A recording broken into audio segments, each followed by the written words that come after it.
Two cucumber plants, same seed packet, same soil, planted on the same day, in the same row, in the same garden. 6 weeks later, one of them is barely 2 feet tall. The leaves are yellowing at the edges. The stem is thin.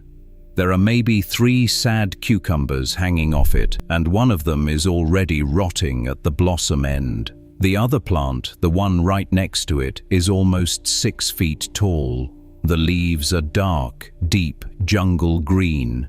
The stem is as thick as a man's thumb, and the vines are so heavy with fruit that the gardener had to drive 2 extra stakes into the ground and rope them up because the weight was pulling the whole trellis sideways. Same seed, same soil, same sun, same water.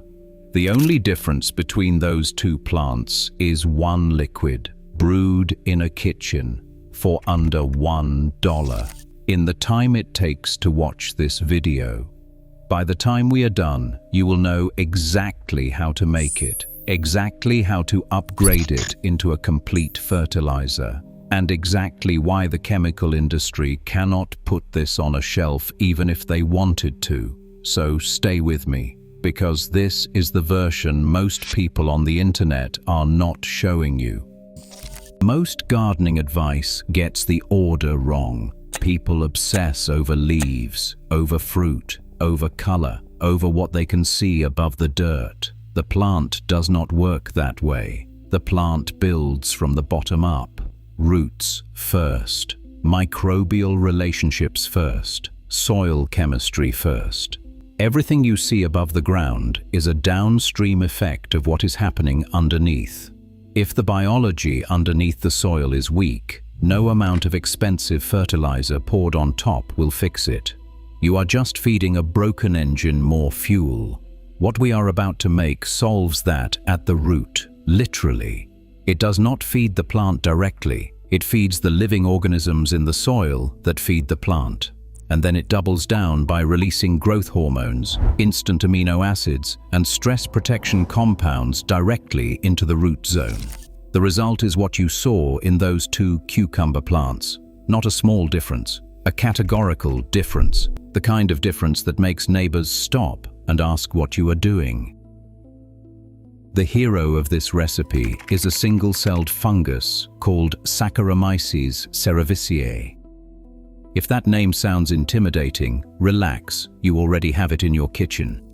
It is the scientific name for ordinary baker's yeast. The same yeast you use for pizza dough, the same yeast you use for bread. Most people think of yeast as a one-trick organism. Add sugar, it makes bubbles, your dough rises. That is the entire story for most people. That is also a tiny fraction of what yeast actually does. Yeast is a fungus, and like every living fungus, the moment you give it water and sugar, it wakes up and starts producing a chemical cocktail that is wildly more complex than a few bubbles. Peer-reviewed research published in Crop Science, Agronomy, BMC Plant Biology, and Frontiers in Plant Science has documented 4 separate ways that yeast directly transforms plant health. Let me walk you through all 4. This is the part that turns the recipe from a folk remedy into something you can defend with science. The first mechanism is hormones. Saccharomyces cerevisiae produces 2 of the most important plant growth regulators in the natural world: auxins and cytokinins. Auxin, specifically indole-3 acetic acid, is the master signal that tells a plant cell to stretch out and divide. It is the molecule responsible for new root growth. Every time a seedling pushes a new root tip into the soil, auxin is the chemical telling it where to go and how fast to grow. Cytokinins do the same job above the soil. They tell cells at the growing tips to multiply rapidly. They are the chemical reason a plant can put on 6 inches of new growth in a single week. The rooting powder you buy at the garden center for $15 to $20 is just a synthetic version of auxin. That is the entire product, a laboratory chemical that mimics what yeast produces for free. When you pour fermented yeast water into your soil, you are flooding the root zone with both of these hormones at the same time. You are not asking the plant to grow. You are telling it to grow with the exact chemical instructions it would normally have to produce for itself. The second mechanism is what I call the instant meal. Plants normally absorb nutrients in two ways. They can pull mineral ions directly out of the soil water, which is slow, or they can wait for microbes to break down organic matter into amino acids and peptides, which is even slower. Yeast skips both lines. As the colony multiplies, it releases amino acids, peptides, B vitamins, and trace minerals directly into the surrounding water. These molecules are already broken down. The plant does not have to digest anything. The plant does not have to wait for anything. The roots simply drink them in. It is the difference between handing someone a raw steak and asking them to grow muscle from it, and running an intravenous protein drip straight into the bloodstream. One takes days, the other takes minutes. This is also why you see the explosive growth response in 72 hours. The plant is not slowly converting nutrients. It is absorbing pre-built nutrition the moment it touches the root zone. The third mechanism is the immune shield. A study published in 2014 in the journal Crop Science documented something fascinating. When yeast cells are introduced into the soil around plant roots, they do not just feed the plant, they colonize the root zone. They occupy the physical real estate around the roots. This matters because soil is a battlefield. Pathogenic fungi such as Fusarium and Pythium and root rot bacteria are constantly attacking weak plants. They enter the root zone and begin consuming the plant from below, long before the gardener notices anything is wrong. Yeast outcompetes those pathogens. It crowds them out, and it occupies the space they would have invaded. It also releases compounds called glycopeptides that trigger the plant's own internal immune system to switch on. The same way a vaccine teaches your body to defend itself. Plants treated with yeast solutions show measurably lower rates of fungal disease, root rot, and damping off in seedlings. Your plant does not just grow faster, it grows defended. The fourth mechanism is the one most gardening channels skip entirely, and it might be the most important. Drought armor. Saccharomyces cerevisiae produces a compound called trehalose. Trehalose is a non-reducing sugar that yeast manufactures to protect its own cells from drying out. It is the same compound that allows desert organisms to survive years of desiccation. When yeast colonizes the soil, trehalose ends up in the root zone. Multiple peer-reviewed studies, including a 2023 review in BMC Plant Biology and a major paper in the Journal of Plant Growth Regulation, have documented what happens next. The plant absorbs the trehalose. Once inside the plant tissue, it acts as an osmoprotectant. It regulates how the plant opens and closes the tiny pores in its leaves called stomata. It controls water use efficiency at the cellular level. The practical result is this. When a heat wave hits, when your neighbor's plants are wilting, drooping, sunburned, dropping fruit, yours stay standing. Yours keep their color. Yours keep producing. The trehalose in their tissue is regulating water loss far more efficiently than untreated plants ever could. This is not theoretical. Researchers have transferred yeast trehalose-producing genes directly into tobacco, rice, and maize, and watched the plants survive drought conditions that killed the controls. You are getting a softer, simpler version of the same effect just by watering with fermented yeast. So here is the obvious question. The same question you should be asking every time something this powerful exists for under $1. If yeast water is this effective, if it does 4 different things at once, if it is backed by half a dozen peer-reviewed studies, why is it not sold in a bottle at every garden center on Earth? The answer has 2 parts. Part 1. It physically cannot be bottled. A chemical fertilizer is dead. It is mineral salt dissolved in water with a stabilizer. It sits on a shelf in Arizona for 5 years at 110 degrees, and nothing happens to it. A living yeast culture is the exact opposite. The moment yeast touches sugar and water, it starts eating. It produces carbon dioxide. It produces alcohol. Pressure builds inside the container. If a manufacturer tried to bottle this and ship it nationwide, the bottles would either explode in the warehouse or arrive at your house already spoiled. The few commercial live culture biostimulants that do exist sell for $40 to $70 a pouch, require refrigeration, and expire within months. Part 2. It kills the entire business model. You only need to learn this recipe one time. After that, you are out of the market forever. You don't buy rooting hormone. You don't buy seedling starter. You don't buy probiotic soil drench. You buy yeast at the grocery store next to the eggs for under $1.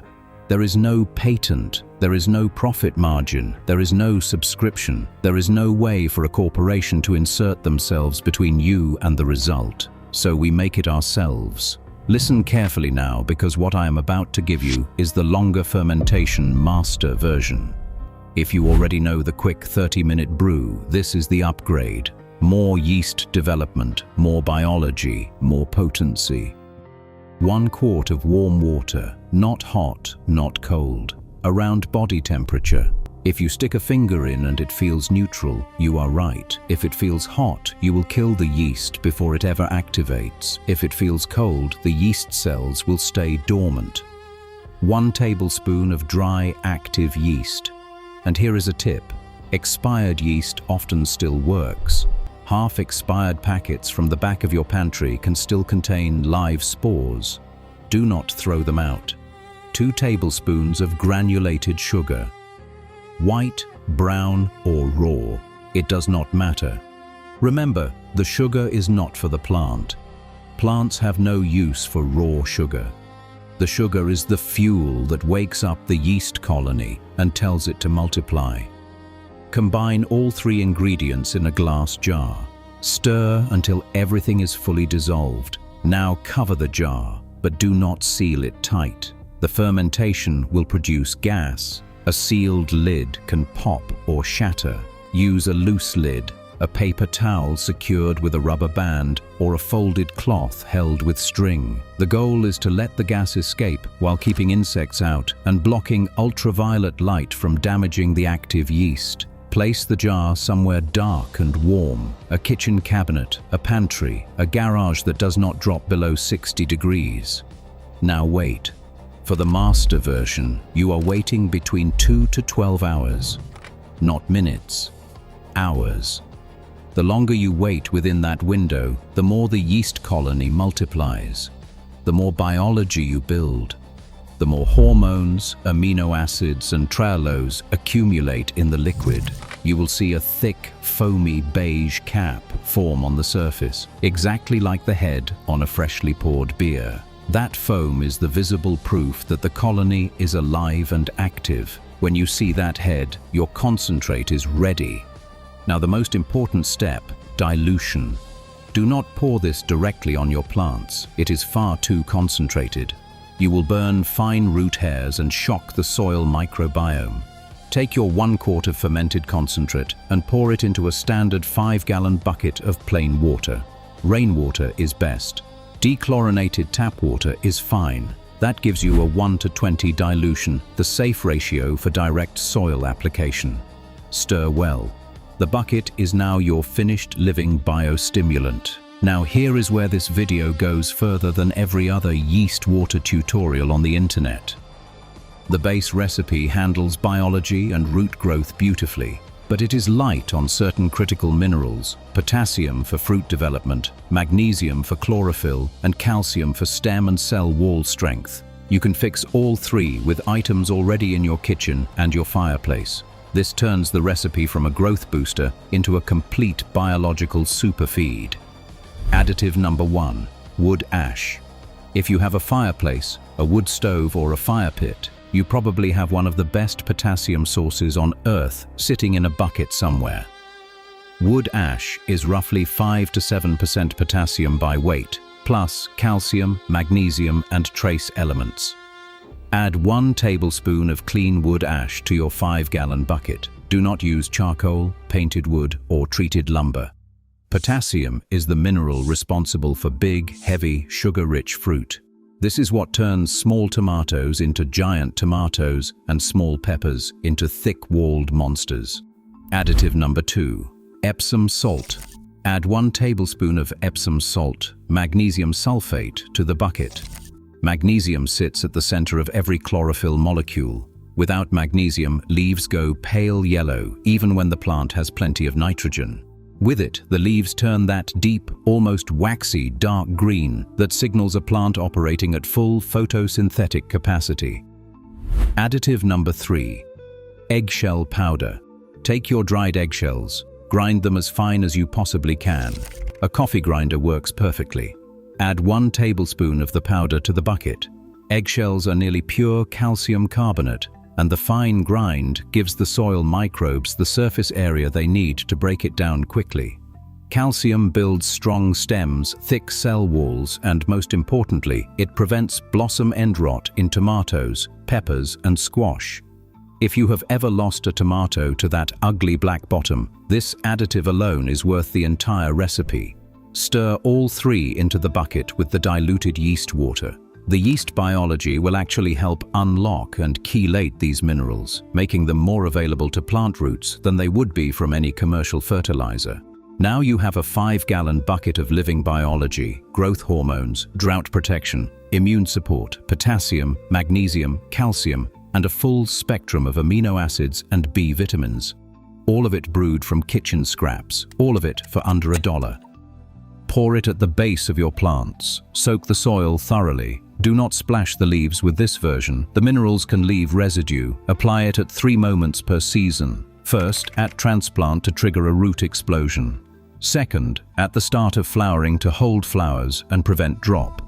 Third, once when fruit first appears, to meet the heavy nutrient demand of fruit fill. Within 72 hours, the leaves will stand straighter and color up. Within a week, you will see visible thickening of the main stem. By week 3, you will start to see the categorical difference, the kind that produced the second cucumber plant in our opening. If this version of the recipe opened the door for you, hit that like button, hit subscribe, turn on the bell. On Forbidden Harvest, we go deeper into the recipes the big box stores will never carry and the methods the industry hopes you forget. And before you click away, there is something you need to know. The yeast biology in this recipe pairs with one specific soil amendment that almost no gardener uses correctly. When you stack them together, the results stop looking like normal gardening and start looking like commercial greenhouse production. I broke down the full method in another video, and it is sitting on your screen right now. Click it next, because this story is not finished until you see that one. Because the gap between an average garden and an unbelievable garden is not money, it is not luck, it is not even hard work, it is knowing the recipes the industry buried. Brew the potion, fortify it, water your plants tonight, and then watch the next one. The harvest begins now.